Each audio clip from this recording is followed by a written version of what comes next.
ഒരു ഉത്തരവ് പുറപ്പെടുവിച്ചു. അനധികൃത അറവുശാലകളെല്ലാം അടച്ചുപൂട്ടിക്കൊണ്ടായിരുന്നു സാർ ആ ഉത്തരവ്. അന്ന് യു പിയിലെ അറവുശാലകൾ ഒന്നായി അടച്ചുപൂട്ടി. അതിന് മുൻപന്തിയിൽ നിന്നത് സർ അദ്ദേഹത്തിൻ്റെ നേതൃത്വത്തിൽ തന്നെയുള്ള ഗോസംരക്ഷണ സേനയുടെ നേതൃത്വത്തിലായിരുന്നു. സർ ബീഫ് സ്റ്റാളുകൾ നിരക്കെ ഇടിച്ചു നിരത്തപ്പെട്ടു. കന്നുകാലികളെ കിടത്തിയെന്ന് ആരോപിച്ച് ദളിതരായ ആളുകൾ വ്യാപകമായി ആക്രമിക്കപ്പെട്ടു. പരസ്യമായി ദളിതരെയും മാംസവ്യാപാരികളെയും മർദ്ദിക്കുന്ന രംഗങ്ങൾ സാമൂഹ്യ മാധ്യമങ്ങളിൽ പ്രചരിച്ചു. സാർ ഇതിനിടയിലാണ് രാജസ്ഥാനിലെ ക്ഷീരകർഷകനെ പശുക്കടത്ത് ആരോപിച്ച് തല്ലിക്കൊന്നു. നേരത്തെ യു പിയിൽ ഗോദ്രയിൽ ഫ്രിഡ്ജിൽ ഗോമാംസം സൂക്ഷിച്ചു എന്ന് പറഞ്ഞുകൊണ്ട് ഒരാളെ അടിച്ചു കൊന്നത്. സാർ ഇതിനിടയിലാണ് പശുവിനെ അറക്കുന്നവർക്ക് വധശിക്ഷ നൽകുമെന്ന് ഛത്തീസ്ഗഡ് മുഖ്യമന്ത്രി ശ്രീ രമൺ സിംഗ് പ്രഖ്യാപിച്ചത്. സാർ ഒടുവിൽ 2017 ഏപ്രിലാണ് യു പി സർക്കാരിൻ്റെ ഈ ഉത്തരവിനെ അലഹബാദ് ഹൈക്കോടതി സ്റ്റേ ചെയ്യുകയുണ്ടായി. എന്ത് കഴിക്കണമെന്നും എന്ത് ഭക്ഷ്യവസ്തു വിതരണം ചെയ്യണമെന്നുമുള്ള തീരുമാനിക്കാനുള്ള പൗരൻ്റെ അവകാശം ജീവിക്കാനുള്ള അവകാശത്തിൻ്റെ ഭാഗമാണെന്നാണ് സാർ അലഹബാദ് ഹൈക്കോടതിയുടെ സുപ്രധാനമായ വിധി പ്രഖ്യാപനത്തിലൂടെ പുറത്തു വന്നത്. ഗോരക്ഷകരെ നിരോധിക്കാതിരിക്കാൻ ഏതെങ്കിലും കാരണമുണ്ടോ എന്ന് ചോദിച്ചുകൊണ്ട് രാജസ്ഥാൻ, ഗുജറാത്ത്, മഹാരാഷ്ട്ര, ഉത്തർപ്രദേശ്, കർണാടക എന്നീ സംസ്ഥാനങ്ങളോട് 6 സംസ്ഥാനങ്ങൾക്ക് സുപ്രീം കോടതി നോട്ടീസ് അയക്കുകയുണ്ടായി. സാർ കശാപ്പിനെ നേരിട്ട് നിരോധിക്കാനുള്ള യു പിയുടെ പരീക്ഷണം പരാജയപ്പെട്ടതോടുകൂടിയാണ് വളഞ്ഞ വഴിയിലൂടെ ഒരു നോട്ടിഫിക്കേഷനിലൂടെ RSSൻ്റെയും സംഘപരിവാറിൻ്റെയും അജണ്ട നടപ്പാക്കാനുള്ള തീരുമാനവുമായി കേന്ദ്ര ഗവൺമെൻറ് മുന്നോട്ട് വന്നിട്ടുള്ളത്.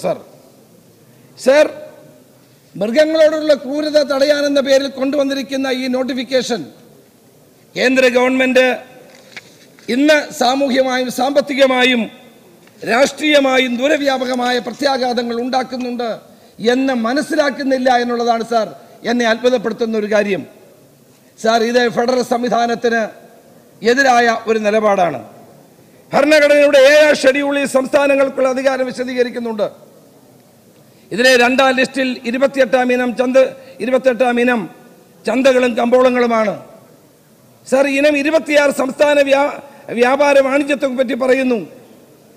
ഇനം 15 കന്നുകാലി സമ്പത്തിന്റെ സംഭരണം, സംരക്ഷണം തുടങ്ങിയവയെ പറ്റി പറയുന്നുണ്ട്. സാർ ഇതിൻ്റെ അർത്ഥം എന്താണ്? ഈ കാര്യങ്ങൾക്കെല്ലാം പൂർണ്ണമായ അധികാരം സംസ്ഥാനങ്ങൾക്ക് മാത്രമാണ് എന്നുള്ളതാണ്. ആ നിലയ്ക്ക് കന്നുകാലി ചന്തയിലെ വ്യാപാരത്തിൽ കേന്ദ്ര ഗവൺമെൻറ് ഇത്തരമൊരു നോട്ടിഫിക്കേഷൻ പുറപ്പെടുവിച്ചത് സംസ്ഥാനങ്ങളുടെ അധികാരത്തിലേക്കുള്ള കടന്നുകയറ്റമാണ്. Sir, moreover, Article 246(3) of the Constitution gives states exclusive power to legislate on preservation of cattle.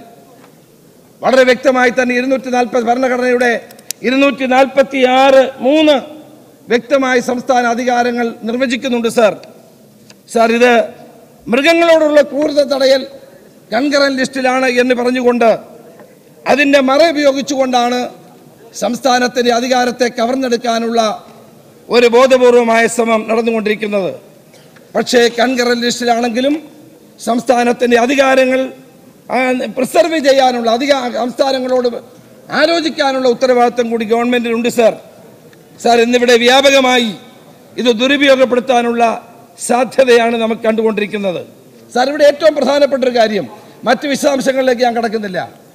Sir ഇവിടെ പ്രായം ചെന്ന കന്നുകാലികളെ എന്ത് ചെയ്യും? സാർ അത് വലിയൊരു പ്രശ്നമാണ്. കറവ് പറ്റിയ പശുക്കളുടെ കാര്യത്തിൽ എന്ത് ചെയ്യും?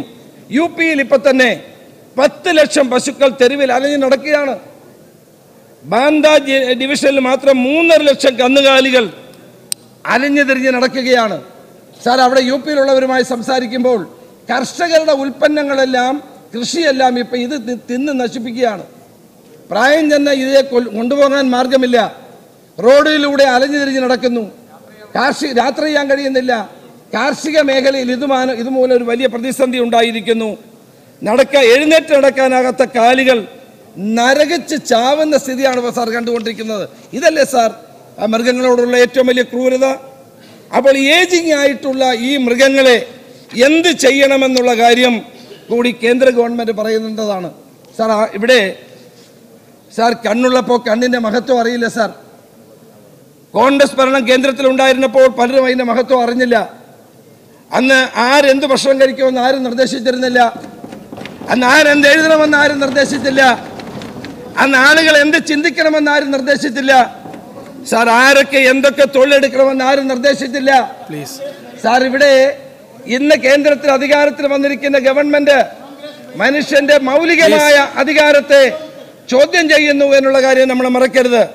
സാർ രാജഭരണകാലത്തും കൊളോണിയൽ ഭരണകാലത്ത് പോലും ഇത്തരമൊരു നിയമം ഉണ്ടായിട്ടില്ല. ജനങ്ങളുടെ ഭക്ഷണത്തിൽ ഇടപെടുക എന്നുള്ള സർക്കാരും ചെയ്യുന്ന കാര്യമല്ല. ഭരണഘടന ജനങ്ങളുടെ ആഹാരശീലങ്ങളെ പറ്റി ഒന്നും ഒരിക്കലും ഒരിടത്തും പറയുന്നില്ല സാർ. കശാപ്പ് നിരോധനം നമ്മുടെ രാജ്യത്തെ മാംസ വ്യാപാരത്തെയും വലിയ തോതിൽ ബാധിച്ചിട്ടുണ്ടെന്നാണ് കണക്കുകൾ ചൂണ്ടിക്കാണിക്കുന്നത്. സാർ ബീഫ് കയറ്റുമതിയിൽ ഇന്ത്യ 2ാം സ്ഥാനത്താണ്. ലോക ബീഫ് വിപണിയുടെ 19.60% ഇന്ത്യയിൽ നിന്നുള്ളതാണ്. 1,85,00,000 ടൺ ബീഫാണ് ഇന്ത്യയിൽ 2016 കയറ്റുമതി ചെയ്തിട്ടുള്ളത്. സാർ ഇന്ന് ലക്ഷക്കണക്കിന് ആളുകളാണ് തുകൽ വ്യാപാരവുമായി ബന്ധപ്പെട്ട് പ്രവർത്തിക്കുന്നത്.